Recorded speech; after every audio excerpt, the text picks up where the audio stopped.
नजर नहीं आ रही। क्या बात है, कहीं गई है क्या? अरे जीजी वो जरा अपने मायके गई हुई है, शाम तक लौट आएगी। अरे भाई क्या बात है, तीसरी बार आ रही हूँ मैं और हर बार जब भी आती हूँ आपकी एक बहू मायके ही गई होती है। मुझे तो महीने हो गए आपकी दोनों बहुओं को साथ में देखे हुए। भाई क्या चक्कर है ये? अरे जीजी क्या बताऊँ आपको, मैं तो खुद परेशान हो गई। अरे हमें क्या पता था कि पास की बहू लाने का ये नतीजा हमें देखने को मिलेगा। अब देखो बहू को ज्यादा कुछ कहने सुनने का भी आजकल धर्म नहीं है। बहू को एक कहो तो उन्हें 11 समझ में आता है, और फिर वही घर में लड़ाई झगड़ा मन मुटाव। इससे तो अच्छा है कि देख कर अनदेखा कर दो। जिसको जो करना है करे, आज नहीं तो कल अपने आप समझ आ जाएगी। अरे भाभी देखो, थोड़ी बहुत बातें तो हर घर में बर्दाश्त करनी ही पड़ती है, लेकिन सही बताओ तो अब आपके घर में ना ज्यादा ही हो रहा है। अरे ये कौन सा दुख है भला कि एक बार में घर में एक ही बहू रहेगी और दूसरी बहू हमेशा अपने मायके में रहेगी। हमने तो अपने जीवन में किसी के घर में ऐसी अनोखी रीत नहीं देखी। आपका घर पहला ही है जहाँ ये ड्रामा चल रहा है, एक बहू ससुराल में रहेगी और एक मायके में। बस अब आपको अपने घर की राम कहानी क्या ही सुनाऊं दीदी, छोड़िए ना। आप बैठिए, मैं आपके लिए पकौड़े लेकर आती हूँ।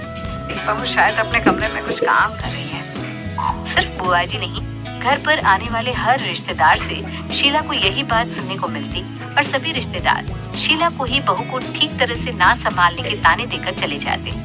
अब ये सुबह देवरानी और शाम जिठानी के मायके जाने का चलन कैसे और कब शुरू हुआ, ये जानने के लिए आइए आपको शुरू से ये कहानी सुनाते हैं। शीला के 2 बेटे थे, कुणाल और करण। कुणाल की पत्नी का नाम था कीर्ति और करण की पत्नी का नाम था सोना। शीला के पति अलीगढ़ शहर के पुराने व्यापारी हैं। पूरे शहर में ऐसा कोई नहीं जो शीला और उनके परिवार को ना जानता हो। जब शीला के बेटे ब्याह लायक हुए तो शहर के अच्छे से अच्छे घरों के रिश्ते खुद ब खुद चलकर रमेश बाबू के यहाँ आने लगे। शीला, करण और कुणाल के लिए बहुत अच्छे अच्छे रिश्ते आ रहे हैं। सभी लड़कियां यहीं आसपास की है। जब इतने अच्छे परिचित परिवारों के यहाँ से रिश्ते आ रहे हैं तो क्यों हम दूर बहू ढूंढे। मैंने तो सोचा है दोनों बेटों का रिश्ता यहीं से पक्का कर लेते हैं। पढ़ी लिखी अच्छे समृद्ध परिवार की बेटियां कीर्ति और सोनम शादी करके रमेश बाबू के यहाँ बहू बनकर पहुँच जाती है। शादी के बाद अरे भाभी कैसे रईस लोग हैं ये, एक नौकर तक नहीं लगा रखा है। काम करते करते हालत खराब हो जाती है। कितने सपने देखे थे मैंने कि शादी के बाद नौकरों पर हुक्म चलाऊंगी और सुकून की जिंदगी जीऊंगी, लेकिन मेरे तो सारे अरमानों पर ही पानी फिर गया। अरे सोनम, क्यों ये सब सोचकर अपना खून जला रही है? देख, ससुराल चाहे जितना अमीर हो वो ससुराल ही रहता है, और ससुराल में बहू तो लाई ही बस इसलिए जाती है कि उससे अपने घर के वो सारे काम कराए जा सके जिससे घर में कोई और करने को तैयार ना हो, जैसे झाड़ू पोछा, बर्तन, खाना, गर्मी में रोटियां बनाना। तो क्या हमारा सारा जीवन बस यूं ही चूल्हा चौका करते बीत जाएगा भाभी? और आपको पता है मैं कितनी लाडली थी अपनी मम्मी की। मम्मी क्या, मुझे तो भाभी भी बहुत प्यार करती थी। पता है मेरे मायके में मैं बस बैठकर ऑर्डर चलाती थी और भाभी फटाफट मेरी पसंद का खाना बनाकर खिलाती थी। बात तो तेरी ठीक है। मेरी भाभी वैसे बहुत लाड वाड तो नहीं करती थी मेरे, लेकिन हाँ, मेरी किसी बात को कभी टालती नहीं थी। मैंने भी अपने मायके में कभी इतना काम नहीं किया। अरे मैं तो 1 कप चाय भी बना दूं ना तो मेरे पापा ऐसे गर्व से सीना फुलाए घूमते थे, आज मेरी बिटिया ने मेरे लिए चाय बनाई। और ये क्या, ससुराल में देख लो, तीनों टाइम 3 तरह का खाना बनाते हैं। हम चाय नाश्ते की तो गिनती ही नहीं करते, लेकिन मजाल है कि जो कोई तारीफ के 2 बोल भी बोल दे। भाभी मुझसे ऐसे दिन रात गधा मजदूरी नहीं होगी। मैं तो अपने मायके जा रही हूँ, वहीं जाकर थोड़ा आराम करूंगी। सोनम, मायका तो मेरा भी यहाँ से बस 10 मिनट की दूरी पर ही है, लेकिन अगर हम दोनों साथ साथ मायके चले गए ना तो घर में भूचाल आ जाएगा और माँ जी समझ जाएंगी कि जरूर हम प्लान बनाकर यहाँ से भागे हैं। तो फिर करे तो क्या करे, 10 कदम पर हमारा मायका है, फिर भी हम वहाँ नहीं जा पा रहे। एक आइडिया है, क्यों ना हम दोनों अपनी अपनी टर्न डिसाइड कर ले। जैसे कि सुबह मैं मायके चली जाती हूँ और शाम को तुम चली जाना। आधा दिन तुम अपने मायके में आराम करो और आधा दिन मैं आराम करूंगी। इस तरह हमें काम में थोड़ी छुट्टी भी मिल जाएगी और मायके जाकर हमारा मूड भी फ्रेश हो जाएगा। क्यों, क्या कहती हो? आइडिया तो बहुत जबरदस्त है, बस अब इसे लागू करने की देर है। मम्मी जी टांग ना अड़ाए तो बात बने। माँ जी वो थोड़ा ना जरूरी काम पड़ गया है, मैं मायके से होकर आती हूँ, शाम तक लौट आऊंगी। तब तक आपको कोई काम हो तो कीर्ति भाभी से कह दीजिएगा। ठीक है बेटा, हो आओ। शाम के समय मम्मी जी सोनम अपने मायके से आ गई है। अब मैं जरा अपनी मम्मी के पास होकर आती हूँ, कई दिन से उनकी याद आ रही थी। अरे अभी तो छोटी आई है और अब तो जाने के लिए तैयार हो गई। एक आध दिन आगे पीछे चली जाया करो, दोनों का एक ही दिन जाना जरूरी है क्या? मम्मी जी सोनम से तो आपने एक भी सवाल नहीं पूछा और मुझे इतनी बात सुना दी। समझ गई मैं, आपको बस अपनी छोटी बहू से प्यार है, मेरी भावनाओं की कदर का है या किसी को। अरे भाई बस बस बस, इसलिए हमने सब छोड़ रखा है, ना हम टोकते हैं ना किसी से पूछते हैं कौन कब कहाँ जा रहा है। जिसको जो करना है करो, हम क्यों बुढ़ापे में किसी की बुराई मोल ले। बस उस दिन के बाद शीला ने बहुओं को टोकना बिल्कुल बंद कर दिया था। दोनों बहुएं बारी बारी से आकर सास को बताती तो जरूर कि वो मायके जा रही है, बस हाँ में गर्द हिला देती। और इस तरह सुबह देवरानी और शाम जेठानी वाला ये सिलसिला चल निकलता है। और इस तरह सुबह देवरानी और शाम जेठानी वाला ये सिलसिला चल निकलता है। ससुराल की तरफ से कोई विरोध तो था नहीं, इसलिए कीर्ति और सोनम खुशी खुशी गर्दन तान के मायके की ओर निकल पड़ती थी। अरे भाभी ये क्या पहना हुआ है आपने?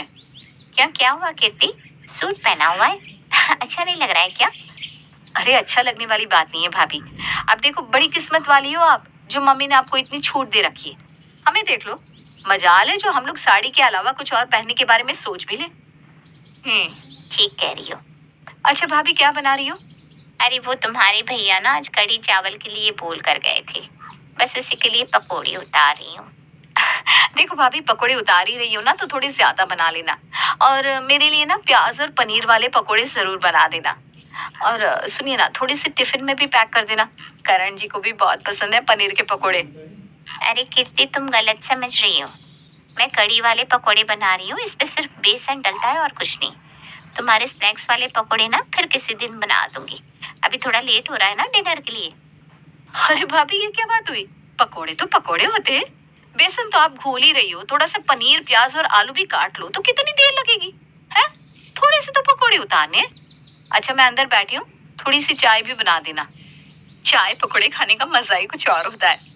अरे ये क्या बात होती है, रोज रोज कीर्ति यहाँ आकर बैठ जाती है, उसके बाद में हर चीज में अपनी मनमानी चलाती रहती है। कभी कभी तो मुझे लगता है कि जैसे ये घर की मालकिन है और मैं यहाँ की नौकर। मम्मी, ओ मम्मी, मैं कल ही आपको कहकर गई थी ना कि आज भाभी से कहकर मटर पनीर बनवा देना, मेरा कई दिन से खाने का मन है, लेकिन आप ना मेरी एक भी बात का ख्याल नहीं रखती हो। देखो भाभी किचन में कड़ी पकोड़े बना रही है, मुझे नहीं खाने कड़ी पकोड़े, आप मेरे लिए थोड़ी सी मटर पनीर बनवा दो। कीर्ति नहीं, सोनम का भी अपने मायके जाकर बिल्कुल यही हाल था। मम्मी ऐसा करते ना, आज मार्केट चलते हैं, ड्राइंग रूम के लिए नए पर्दे ले लेते हैं। रंग के ही ज्यादा पसंद आते हैं, इसलिए देखो मैं कपड़े भी ज्यादातर हल्के रंग के पहनती हूँ। अपने कमरे की दीवारों पर भी मैंने हल्के रंग का पेंट करवाया है। अपनी अपनी पसंद की बात होती है, इसमें बीमार दिखने वाली कोई बात नहीं है। अरे भाभी अब तो बिल्कुल बहस पर उतर जाती है। अरे भाई जब अच्छा नहीं लग रहा तो नहीं लग रहा, इसमें जिद करने वाली कौन सी बात है। और आप अपने कपड़े चाहे जैसे पहनो, लेकिन घर में तो उसी रंग के पर्दे लगाने चाहिए ना जो घर की शोभा बढ़ाए, ना कि घटा दे। भाभी पूनम सोनम के साथ बहस में नहीं पड़ना चाहती थी, इसलिए वो चुपचाप जाकर रसोई में अपना काम करने लगती है। भाभी याद से खाना थोड़ा ज्यादा बना लेना, मुझे घर पहुंचते पहुंचते ना बड़ी थकान लगने लगती है, फिर घर जाकर खाना बनाने का मन भी नहीं करता, इसलिए मैं पैक करा कर ले जाऊंगी और कुणाल जी को और माँ जी को यही खाना गर्म करके खिला दूंगी। सोनम और कीर्ति के मायके जाने के कारण उनका ससुराल ही नहीं मायका भी अस्त व्यस्त हो गया था।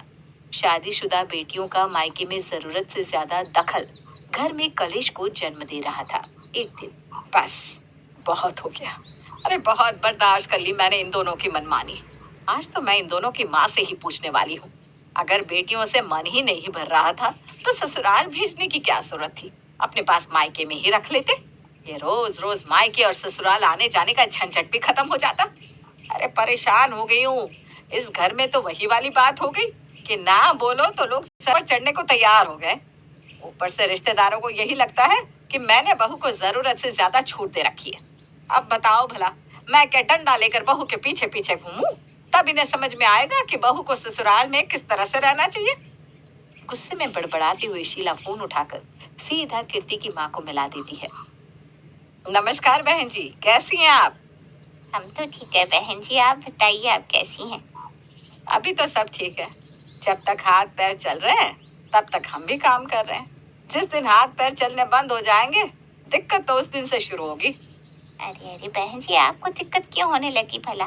दो बहुएं हैं, आपकी खूब सेवा करेंगी, आप चिंता क्यों करती हैं? बहन जी, पहले ससुराल में टिकना पड़ता है। आप तो रोज अपनी बेटी को मायके बुला लेती हैं, आधा दिन तो वो ससुराल में होती नहीं।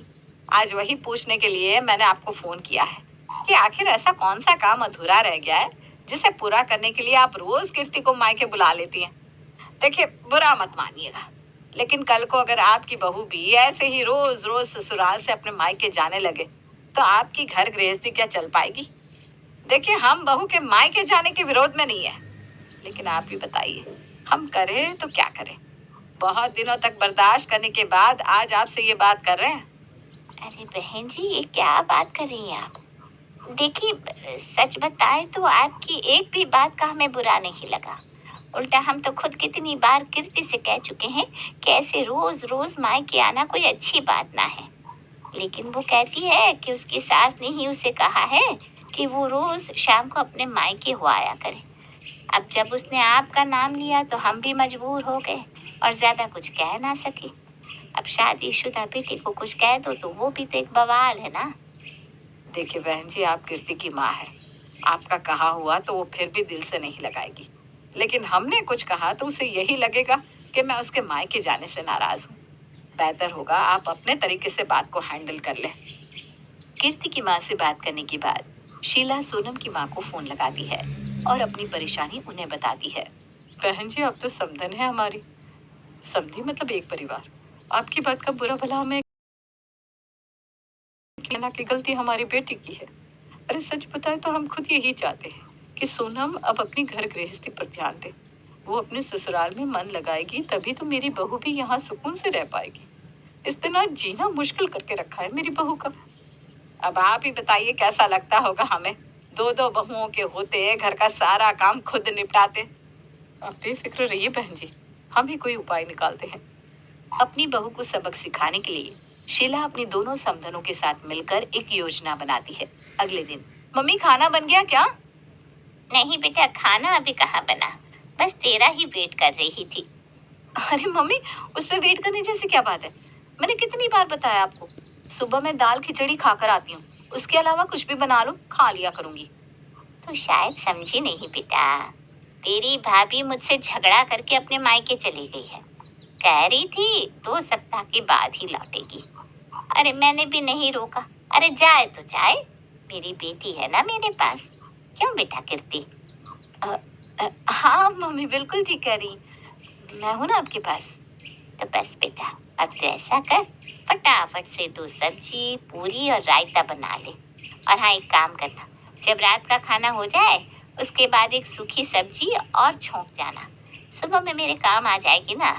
अब मुझसे इस उम्र में काम कहाँ हो पाता है।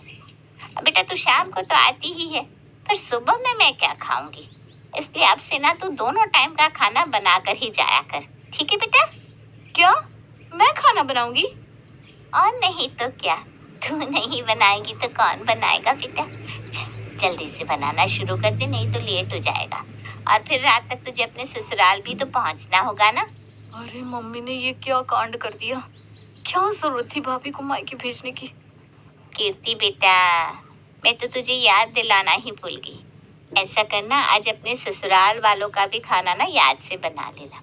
और हाँ, गाजर का हलवा जरूर बनाना। मैंने समधन जी को वादा किया है कि आज उनके लिए स्वादिष्ट थाली और गाजर का हलवा भिजवाऊंगी। अरे मम्मी, क्या जरूरत थी इतना रायता फैलाने की? अरे गाजर के हलवे का तो नाम सुनकर ही मुझे चक्कर आने लगते हैं, मुझसे नहीं होने वाला इतना काम। आप ऐसा करो, भाभी को वापस बुला लो। और ये कोई बात हुई, मुंह फुलाकर मायके भाग गई भाभी, और आपने भी कुछ नहीं कहा। बहुत ढील दे रखी है मम्मी आपने। अरे जरूरत क्या है अपना घर छोड़कर ऐसे 2-2 हफ्ते के लिए मायके जाने की? बेटा, मैंने भी उससे यही कहा कि क्या जरूरत है इतने दिनों के लिए मायके जाने की। तो कहने लगी, अगर आपकी बेटी रोज अपने मायके आ सकती है तो मैं क्यों नहीं जा सकती? अगर अपनी बेटी का मायके आना अच्छा लगता है तो बहू का क्यों नहीं? अरे तू छोड़ ना उसकी बातें। अब से ना तू ही आकर मेरे लिए दोनों समय का खाना बना दिया कर और यहीं से अपने ससुराल के लिए भी खाना बनाकर ले जाया कर, बिल्कुल वैसे ही जैसे तेरी भाभी बना कर देती थी। भाभी शायद सही कह रही है मम्मी, मैं चलती हूँ। मुझे भी अपने ससुराल में बहुत काम है और अगर ससुराल वालों का खाना बनाना ही है तो मैं वहीं जाकर बना लूँगी ना, यहाँ आकर बनाने का क्या मतलब? अरे बेटा, लेकिन तू चली जाएगी तो मुझे अच्छा नहीं लगेगा ना, थोड़े दिन तो रुक जा। नहीं नहीं मम्मी, मैं नहीं रुकने वाली। आप अपनी बहू को बुला लो, मुझे माफ़ करो। कीर्ति उसी दिन अपने ससुराल वापस चली जाती है। सोनम, मैं सोच रही थी कि अब मैं मायके जाना छोड़ देती हूँ। अच्छा नहीं लगता ना रोज़ रोज़ अपना घर छोड़कर मायके जाना। आप ठीक कह रही हैं भाभी, मैं भी ना आज सुबह अपनी मम्मी को मना करके आई हूँ। अब मैं रोज़ रोज़ मायके नहीं आने वाली। अरे भाई, कब तक ऐसे काम छोड़कर भागते रहेंगे? हाँ। दोनों देवरानी जेठानी ने उसी दिन से मायके जाने के नाम से तौबा कर ली थी।